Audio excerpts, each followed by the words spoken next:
Looking at an industrial laser, which emits an extraordinary light not to be found in nature. It can project a spot on the moon, or at closer range, cut through solid metal. I will show you.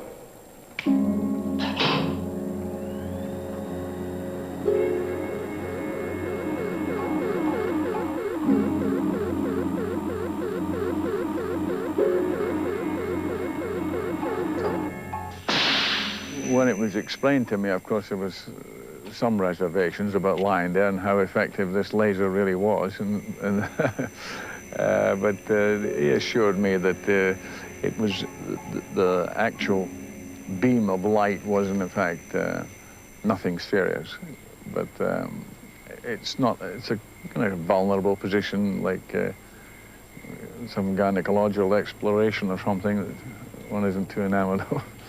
The heat of the flame actually was the heat of an acetylene torch. That's what it was. Very, very hot. And there was a little mark underneath where it said stop, you know, and Sean was lying like that, and he could see the flame coming from underneath. And he was saying, I hope that can you see clearly, Johnny, that, and he was looking not too happy at that moment.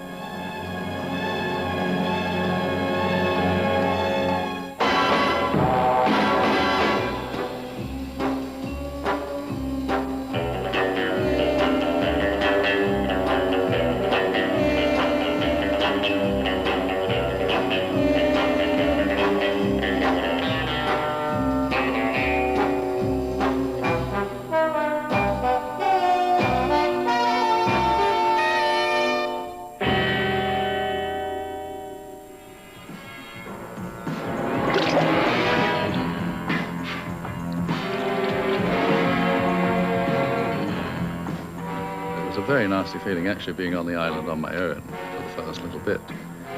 And then you know that they're, you know, the rest of them haven't rehearsed, they haven't read the script, they don't know I'm James Bond, that I've got to live.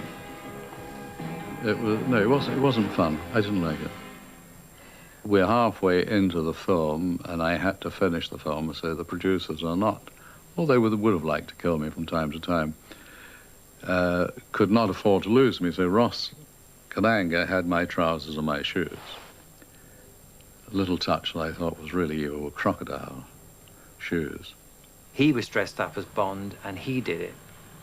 And the time he made the jump, from the moment he touched the first crocodile, the third crocodile had his head up and was waiting for him. And each one made a snap at him, but the third one, as he jumped, as he just left his back, the crocodile caught him in the heel and just snapped his heel. Fortunately, he had thick boots on, and it didn't go through the boots, and he managed to drag his foot free. But, I mean, that emphasizes the reason that Roger wasn't going to do it. These guys are fantastic. I think they're the best in the world.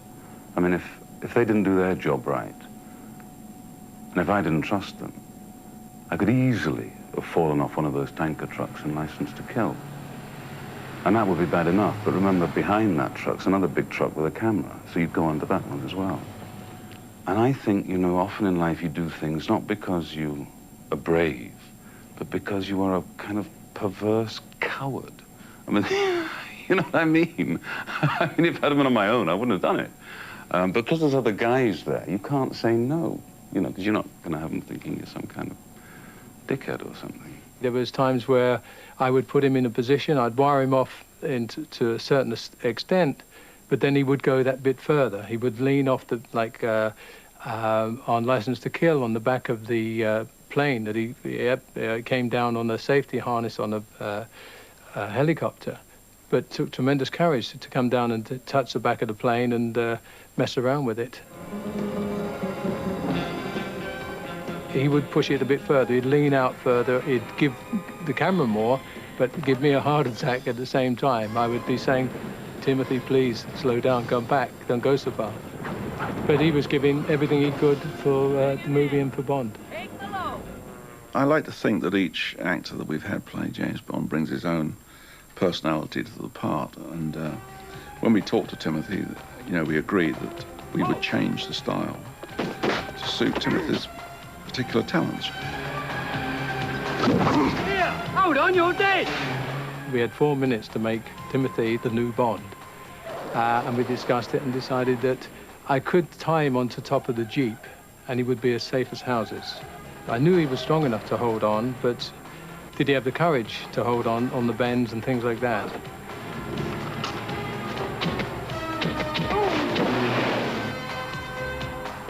He goes down that mountain, not wired on, just holding handholds, and he did very well. I mean, tremendous courage. And all the stuff that he did on that movie was, he did the action.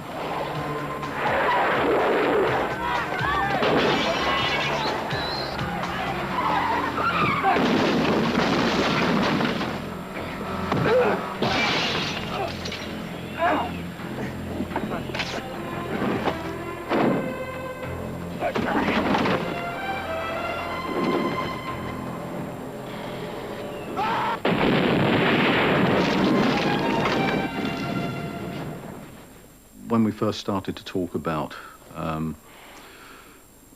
the Land Rover crashing off the top of Rock of Gibraltar in the opening sequence of The Living Daylights, there was an idea that we could push a Jeep out of the back of a C-130 transport airplane with a stuntman on top. Having a number of worries and doubts, we thought it probably best to do a test of this first. So we got up to 10,000 feet and it was swaying around all over the place. We lowered a stuntman down from the helicopter until he was on top of the Land Rover. And we tripped a release, or the stuntman did, and the Land Rover fell, and the stuntman fell, but not as fast as the Land Rover. It made quite an extraordinary noise, I'm told, when it hit the ground. And the Land Rover, which started off as being about 6 feet tall, ended up that thick, just flattened on the ground. So it was at that point that we decided to revert to Plan B. And we fired a Land Rover with an air cannon off the top of Beachy Head, with a dummy in the back and the Land Rover alight. You become a stuntman because you like the burst of adrenaline. People become, fight bulls because they love, Nigel Mansell drives like that because he likes that rush of thing. I don't like that rush. I can live quite happily without it. The stunt's been called by a couple of very generous reviewers the greatest and one of the greatest stunts in film history. And, it wasn't in terms of, of being very complex. Some of these stunts are really complex and technological. This one, I almost felt that Gravity should have got equal billing, equal credit as, I didn't really have to do that much except go over the edge. If it is to be labeled a great stunt, I really think it has to do with the setting. It was like an expedition. We spent nearly 3 weeks actually securing the camera positions to climb the rock and to secure all the handholds and what have you. And we weren't dealing with mountaineers. We were dealing with studio cameramen, who weren't really used to this sort of thing. So we get on top and we have these things that parachutists use called wind drift indicators. They're just sort of crepe paper, and you stand on top and you throw it out. And sure, it goes down, snaking back and forth, and it just very slowly goes in towards the face of the cliff. And this stunt is very prohibitive. If you have any wind that could drive you back in the face once that parachute's open, you're going to get creamed. And when I signaled for Rick Sylvester to begin his ski down the slope, the sun was off the mountain and was just on Rick Sylvester as he came down. It was, if I'd been a gambling man, that would have been the precise moment in time that I would have shot it. He was absolutely spotlighted by the sun.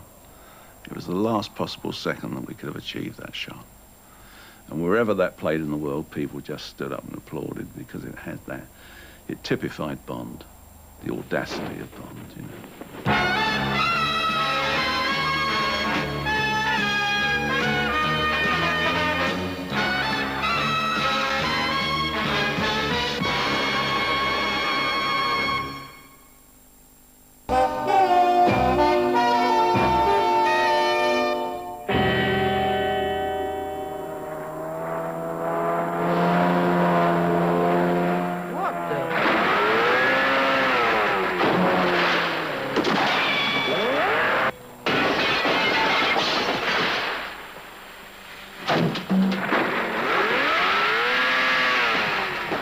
the sequence in the Everglades was quite an exciting sequence, and we had a lot of boats, and they were traveling at very, very high speed. We had an American stunt crew that were driving these boats, but in actual fact, I call them a stunt crew, but they were really boat handlers, and some of them had never been involved in stunts for films. They were just good at handling these boats. We had to make a little run-up, so when the boat chase is on, there's a wedding going on, and we'd put marquees up, the cake was there, and we'd now made the track of where we wanted this particular boat to go. And we had our second driver, who was doubling for Roger, and he came being followed. He came up the bank exactly where we expected him to come, went sliding across the garden, but on the opposite side there were about 4 or 5 cypress trees, and he should have gone between them, but he didn't. He went bang, and the whole side of the boat was wiped out.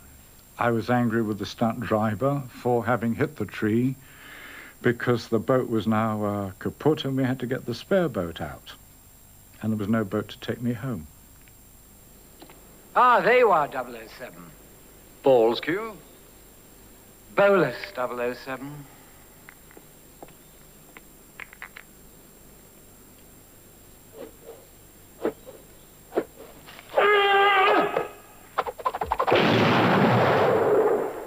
Good. Have that ready for Army Day. Yes, sir.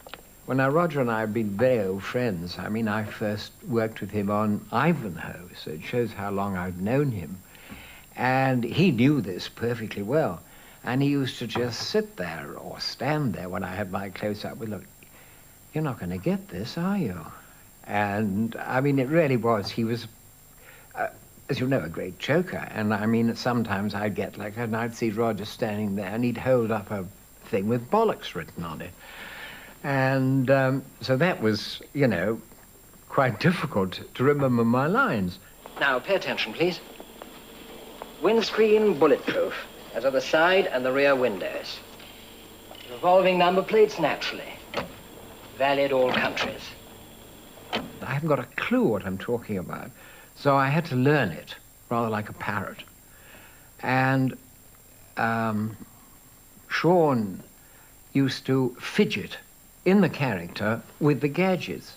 And of course that made me suddenly, for heaven's sake, stop it, I can't remember my lines. So, I mean, a lot of the sort of aggro, whatever you like to call it, is really because I can't remember my lines. And that, I think, helped very much. Ingenious and useful, too. Allow a man to stop off for a quick one en route. It has not been perfected out of years of patient research entirely for that purpose, 007. Q's department, of course, he was the man that was supposedly responsible for all the gadgets, which actually we came up with the gadgets, obviously. In fact, Desmond, he'll tell you he couldn't knock a nail in a wall. He's not gadget-minded at all, but a darn good actor. So we'd go through very thoroughly and explain to him exactly what the gadgets did, and quite often the script was written on the day we shot it, when it came to sort of things like that. But he was marvellous. I mean, he could pick it up straight away, and of course, Q is Q, and totally convinced everybody.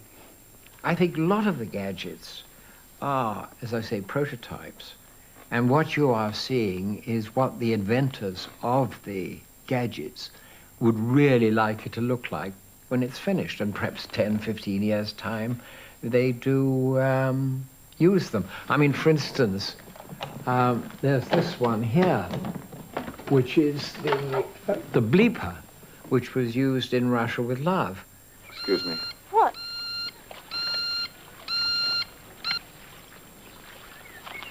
Give me my shirt, will you?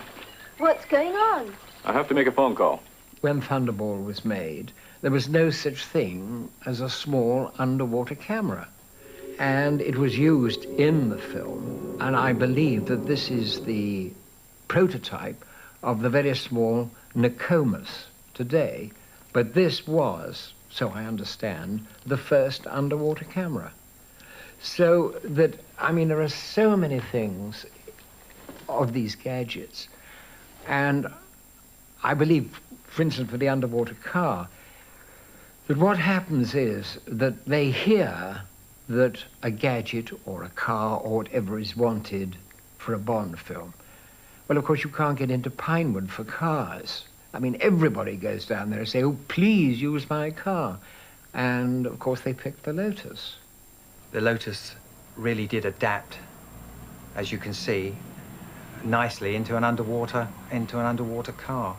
And then, of course, the problem was, how are we going to make it? How are we going to actually shoot this sequence using an underwater car? And also, we had to have this effect where the car transforms from a road car into a submersible. And the sequence, although it only took something like 30 seconds in the film, we had 7 full-size body shells that were given to us by Lotus and 3 miniatures to actually achieve that effect. We used a full-size road car which drove onto the jetty, so it had to be timed as the helicopter came down beside the car. It fired at the car and you saw all the things exploding. The next shot we used a miniature which we shot in the Bahamas, and I rolled it down a ramp. That was one of the miniatures, and the other miniature was used when it was going towards, it had to go behind a rock, and we couldn't find any rocks big enough to actually hide the full-size Lotus. The Lotus car couldn't go behind any rocks because there was nothing in that particular area that was big enough for the car to go behind, so we had to use a miniature. Other than that, all the sequences were done with the wet submersible and the full-size cars that transformed. I think that was a great sequence. I mean, I think that the special effects were quite magnificent on that. The way the car, where you see the car actually change into a feasible thing that could operate underwater. And of course there was the other car too when it came out of on the beach, and that was a dummy car which was towed out, but the contraption under the sand, as it travelled and cut a groove in the sand for the mechanism to work, we had a brush, just an ordinary sweeping brush on the back, so it actually filled in the crack as it passed. Do I remember the first gadget? I think it was something like a magnet on a watch or something that I pulled the zip of Madeline Smith's dress down. I've been trying to get a gadget like that since. It really turned out to be quite a simple effect in the end, but it was something that when you read it in the script, you know, you start to work out complicated ways of doing it. I think at that particular time, to see that it did work, I got one of the boys to put the dress on, and we tried it that way, so that we had a good idea it was going to work. I had a horrendous, very old-fashioned bra was put on my rather copious bosom. I remember that I was a double D at least at the time. I don't know why or where it came from, but anyway, there were these terrible things jutting out from which I wished to be dissociated. And so I was, this appalling bra was bought for me, and the material was actually swathed over the top of it and fitted round me, exactly like a glove, like a kid glove. I couldn't move or breathe in this very horrendous item. And consequently, the zip was sort of installed, if you like, with very little of me, very little room for manoeuvre. Do you understand what I'm talking about?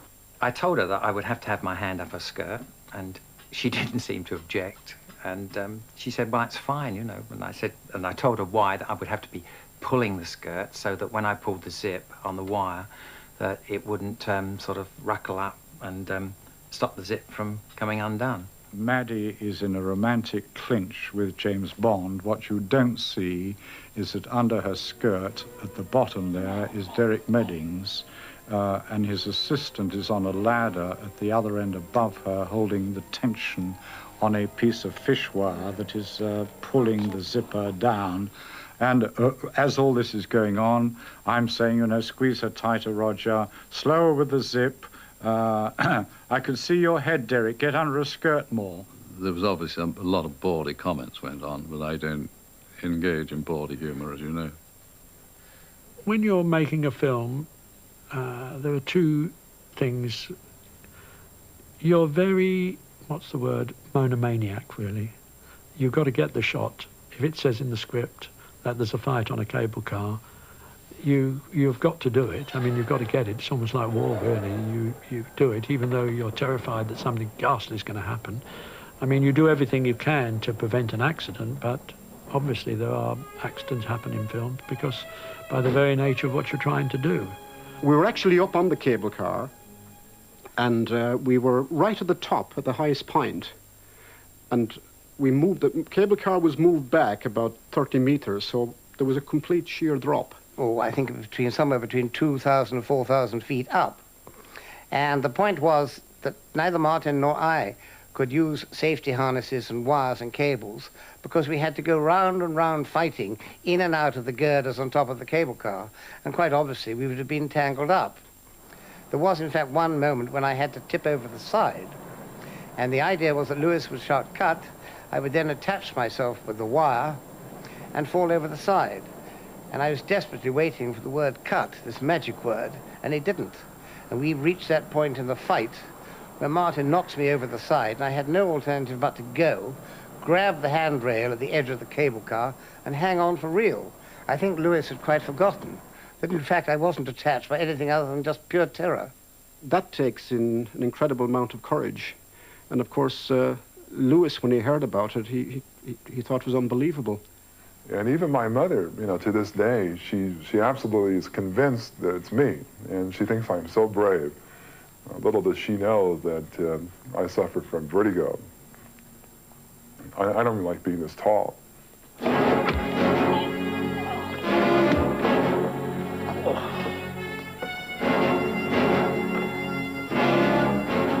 I did enjoy the one scene where I bit into the cable car. I wondered how they were going to do that, and it was just fantastic. They had a confectionery company make braided licorice. They made all these little licorice things, and then they braided the strands, and then they took those strands that were braided, and they braided those together, and they had this wonderful cable. It looked like a real steel cable. And so I was able to bite it in half. I had to do it about 30 times, and so I happen to like licorice. It tastes a lot better than the steel teeth. Of course, we never imagined that we were going to find somebody of 7'4" who would wear the steel teeth, but he was enormous, absolutely enormous guy. But not much strength, strangely enough. Like all very huge people, like giants, he didn't really have the strength that you see in the film. So my first reaction was, gee, that's kind of silly, and but then I started thinking about how I could make this character interesting and fun. And I thought, well, that kind of a character could be sort of a comic strip, unbelievable, and it seemed to work real well. The teeth were so uncomfortable that they caused a very stoic look because, you're trying to keep from gagging. And I was like, You know when you get a little piece of silver paper on a piece of chocolate in the cinema and how it drives you mad. Can you imagine a whole mouthful of that? Poor man. And it probably put his tongue near the back of his throat, which made him feel sick all the time. So he would only put them in at the very last second and take them out as soon as the shot was over.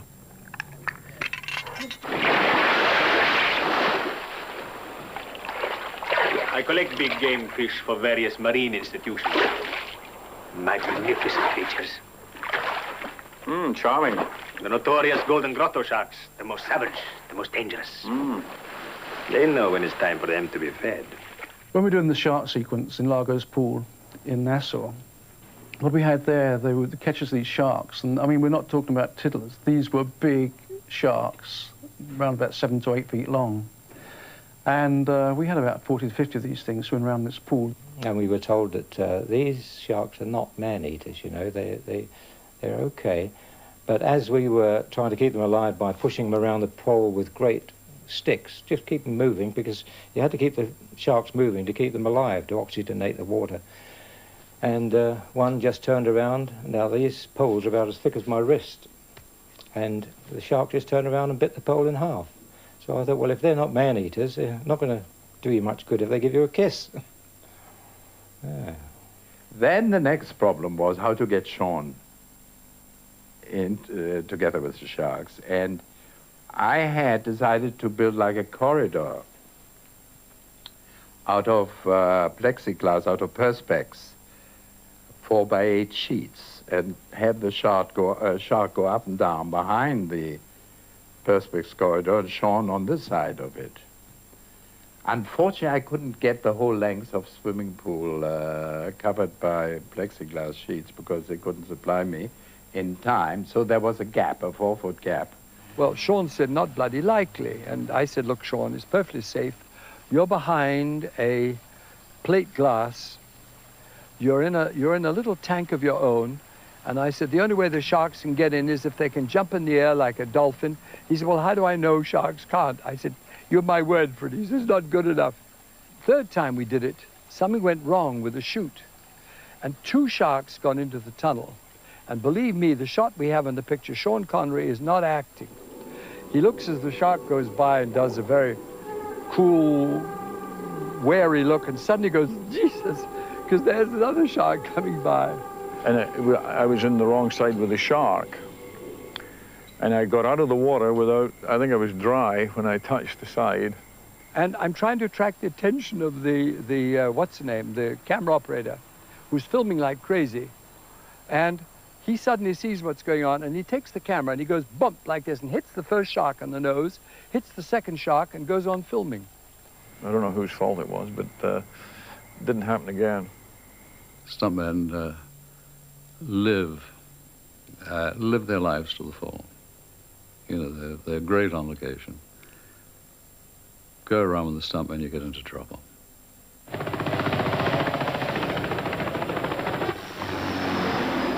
When I sit here, I probably look very calm, but I believe there's a switch, and I know I've got that switch, and I can actually turn it on now. I mean, originally when I first started, probably it was a little bit wild, and it had to be controlled, and that's normal. Young people always tend to have this aggression, and that was channeled over the early years of my career. But certainly when I got into a good situation, or a big stunt situation, the adrenaline does flow. And I mean, now I can't believe the things that I've done in the past. I think, did I really do that? Did I really hang from a helicopter 300 feet up over Beckton? You know, was I on that cable car? I always feel it must be another person. I think probably the most hair-raising thing that Martin did was doubling for me on the side of the train in Octopussy. And he had a foul accident because the stretch of railway line they were using, they'd already used up, and the train was going, and it was an area that he'd not rehearsed over. Climbing on the top, running along the top, climbing down the side, going underneath, coming from underneath the train. And all that I had done without any problem. I mean, it was like child's play to me, actually. I mean, it was like second nature. I was enjoying it. There was a concrete stanchion. We were already in India shooting when the accident happened. But he was hit, the train doing about 35, 40 miles an hour, and he was hit by the concrete on his side. But he's so strong that he just kept holding on because he knew it was too fast to fall off. Unfortunately, I wasn't able to be looking forward. I had to be looking through the window. And I just got hit, and I was very lucky that I didn't get wiped out completely. The extraordinary thing is that they told me that when I got hit, my body just flipped up in the air, and I was just hanging on by one hand. Now, if I was to say a stuntman did that in reality, I would say there's no way he could hang on, but somehow magically, I was still there when I'd gone past the bridge. Well, I had 3 months in traction in hospital, and then I had about 3 months on crutches, you know, and that was like a terrible situation, because from being an extremely fit and active person, all of a sudden I was immobile, you know. And it's worse for somebody who's so active to all of a sudden come to a dead stop. He was many, many months recuperating. But he was back again, you know, it's amazing. He can run as he did before. He'll suffer when he gets to my age, though. With Sean, all the violence was dismissed with a joke. I mean, for instance, when the chap was in the bath and he throws the electric fire in, I mean, that is, if you think of it, it's absolutely ghastly, but he says... Shocking. And the man is shot with a spear. I mean, you imagine a spear gun going into you, the mess it would make. But he says, well, I think he got the point. So that you never actually think of the violence.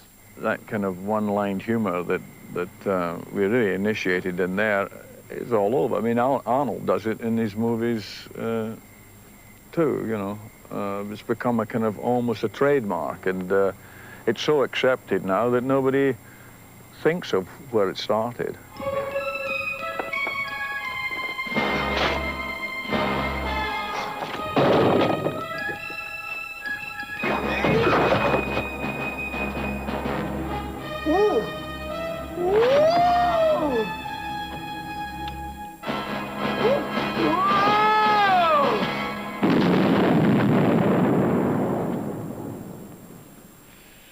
Well, he's certainly left with his tails between his legs.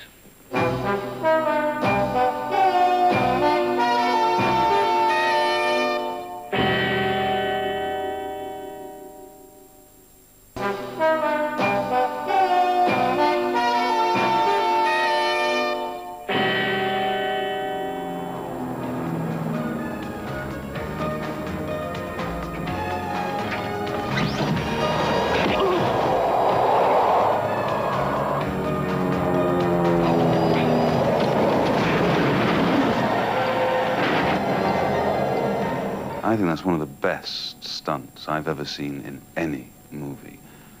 That was B.J. Worth and Jake Lombard.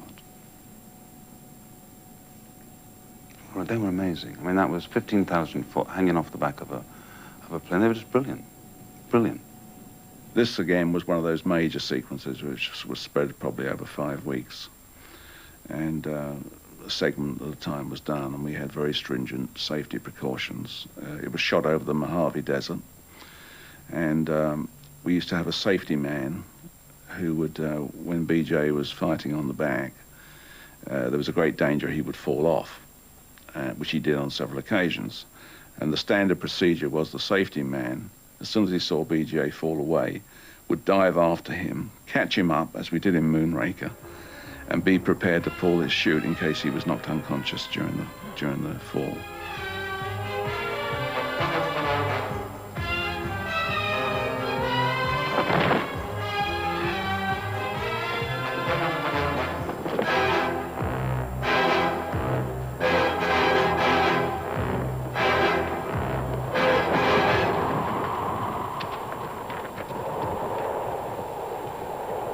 And in fact, on one occasion, BJ got very, very close to, for that happening to being knocked. He was knocked against the fuselage of the aeroplane, great turbulence, and fell off. And I think he was semi-conscious, and the safety man was right alongside him, within seconds, ready to deploy his chute for him. No! Please! No!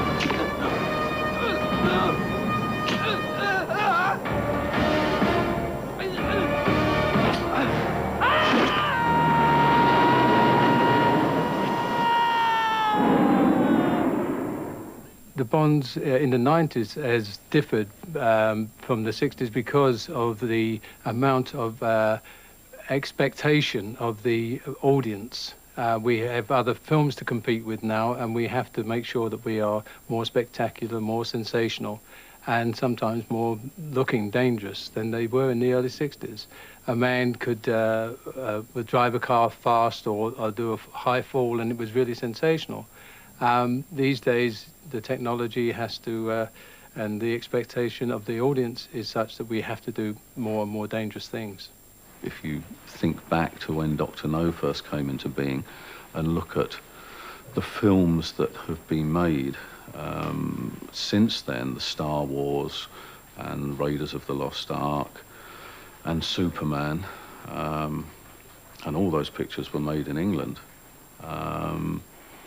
then you can see where one has had to keep improving just to keep abreast and keep ahead of the times. I'm an actor, and the people with me are movie makers, and no one wants to get killed. Nobody wants to break a leg. You know, we want to make movies, and the only way you can make movies is to stay alive. So you make sure that they're safe. You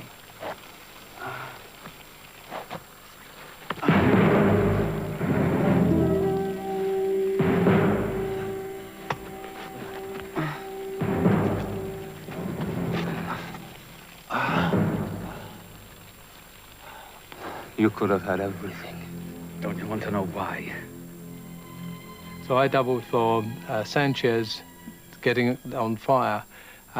Timothy was sitting in front of me. I was gelled up and ready to go. I had 3 minutes of air because I had a full face mask and it was going to be a full burn. They're the most dangerous.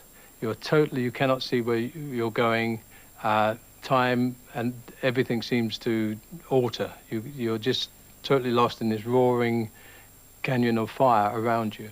You have to be very careful with the timing of putting the rubber gel on him, because if you put it on too soon, the fumes from the rubber gel get into the clothing and it can start to burn on the inside rather than the outside. So there are a number of considerations to make. We have certain signs that we have to show to each other that we are okay or that we are not okay. The heat is tremendous. I mean, it gets hotter. It doesn't, you don't just get hot immediately. It gets warmer and then it gets hot, and then you really start feeling it. You have no time to try to estimate. It's just really the pain threshold that you're coming to, that you want to be put out. At that point, you know that beyond that, you will start blistering, and that's what we don't want. That's when we have to lay out flat, and they know to put you out.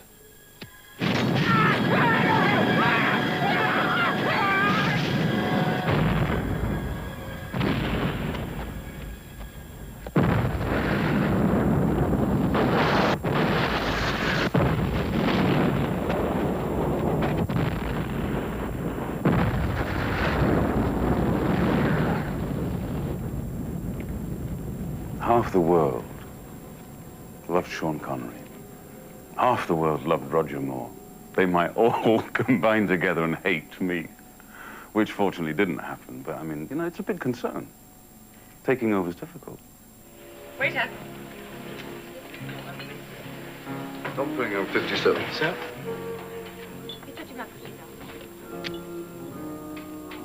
Why do you persist in rescuing me, Mr. Bond? It's becoming a habit, isn't it, Contessa Teresa? Teresa was a saint. I'm known as Tracy. Well, Tracy, next time play it safe and stand on 5. People who want to stay alive play it safe. Please stay alive. At least for tonight. It's very difficult to take a little Australian boy, a big Australian boy, who'd just done advertising work and commercials, and give him this part. This was the part that many actors would have given their eye teeth for, as it were. So he had a tremendous amount of ego, really. And he thought of it, naturally enough, he thought of it as a great possibility. It was going to, do tremendous things for him. And perhaps it could have done, but I think it went a little to his head, I suppose, is what they say. What was I, a high school dropout who had nothing? I couldn't even get a room in a decent hotel, even if I had the money. You had to be somebody, do you know what I mean? And I thought, well, this will at least give me a name or something. I had no fears whatsoever. In fact, I remember one of the statements I made, they said, Harry Saltzman asked me, he said, what's your body look like? And I said, better than Connery's. I mean, that was my attitude. Sorry, Sean, because that's probably not true, who knows, But I started to take my clothes off, because I was so, up myself, as they say. I was very, very sure of myself. I had very little experience compared to what I have now, and it shows in my life. I mean, you can see it in my eyes in lots of places. Some places I pull it off, but I don't want that camera hanging around there on me for a long time. In those days, and Peter was clever. He protected me in that way. And George, on Her Majesty's Secret Service, just tended to be just 1 or 2 beats below, having the same professional approach that Sean had and that Roger later had. I wouldn't say he was amateur, but he was certainly looked upon it more as a game than a serious profession, which indeed it is and always will be. I did my own stunts because I thought I was under the illusion that every actor did their own stunts. I mean, I was disappointed that I wasn't allowed to ski. You know, I enjoyed skiing and I thought I could do some of it. The insurance company cut me out of that and I was upset. But Peter wanted to be able to get in close with the camera. It works better for stunts, and so I was an athletic kind of guy. I mean, it didn't bother me. I remember I pulled my shoulder out of joint doing one of the stunts, and Peter, you know, said, he's tough, he's Australian, he can handle it, just keep going, you know, and I had to keep doing the same stunt over with my shoulder out. I don't think you could step into Connery's shoes, but I think he did a credible job as James Bond, and I think he would have gone on to have done more and was very, very good. Now, the reason I didn't do another Bond was, there's a lot more to it than this, but to cut it short, is that I thought it was Connery's gig. I thought, I'm already famous. Why try and stay in something that I felt it was finished? I thought it was over. You know, once Connery had finished it, and the times were changing. The whole hippie thing had started. And here was this conservative character, detective. And I thought, well, to stay with this, I'm going to go down with a sinking ship. And I left. All of these things happened, but the main thing that happened with us was the technicians. The people that worked with us are the best part of this whole campaign that we started. The boys that worked for us, from Ken Adam and Terrence Young, and all of these people were phenomenal. They were so phenomenal that after we completed Dr. No, and we went on to do the other films, Russia with Love, Goldfinger, they all hung about and stood with us because they enjoyed making them. You know, I stressed the team element, certainly, about these films, but, I mean, Terrence was the director that set the sort of style of it, and, I mean, when I did the first Bond films, Terrence really took me in hand and sort of knocked me into shape with his tailor and, you know, and the Turnbull Nasser shirts and all the gear. And, but what we did share, and still share to this day, is a very mutual sense of humor about what we consider as kind of funny and what we think is style in a way. I don't know, we went into it having no idea what the hell we were really getting ourselves into.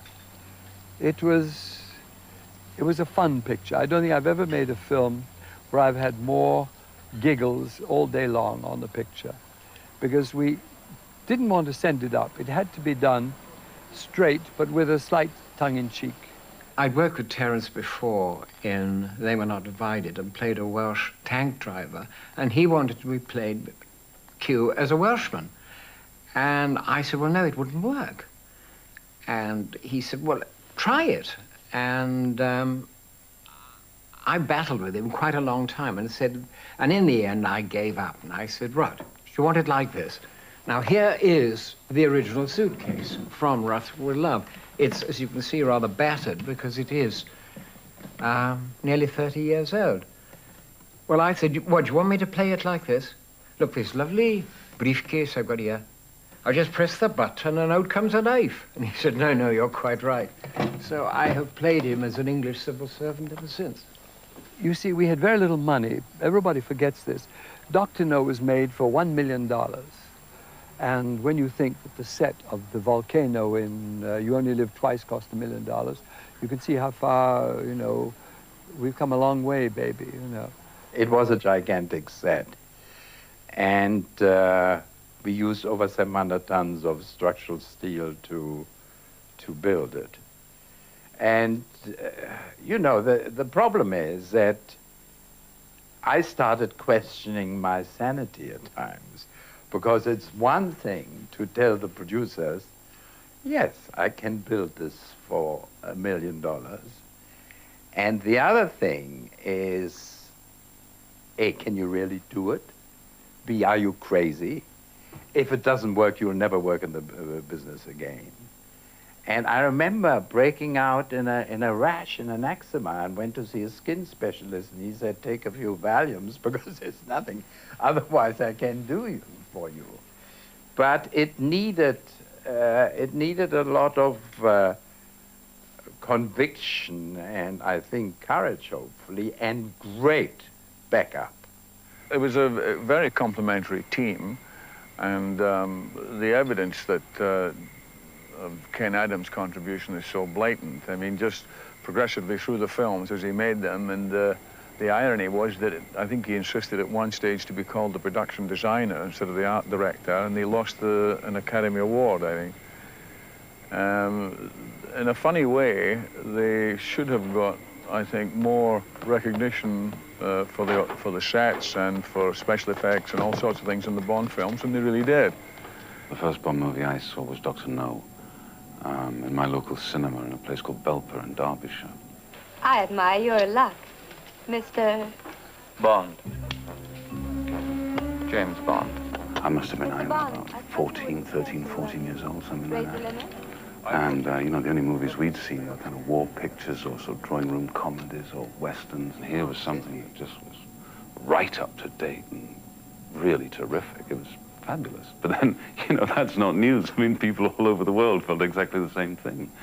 And that's the reason why, you know, we're 30 years down the road. I remember going to one of the early screenings in Westwood. The theater manager came to me and said, Mr. Broccoli, there are two friends of mine here that would like to see the film. I don't remember correctly whether it was Dr. No or whether it was Russia with Love or Goldfinger. But he introduced me to these two chaps. One was Mr. Spielberg and the other was Mr. Lucas. And I said, certainly, and they went up and sat in our seats that we had up in this little theater in Westwood. And I think that they enjoyed it. I don't remember hearing from them, but I know they enjoyed Bond. Well, fun enough, we did talk about it when we were doing Indiana Jones, which was a great, fun experience making that film. Once we got to know each other and knew what we were doing, as it were.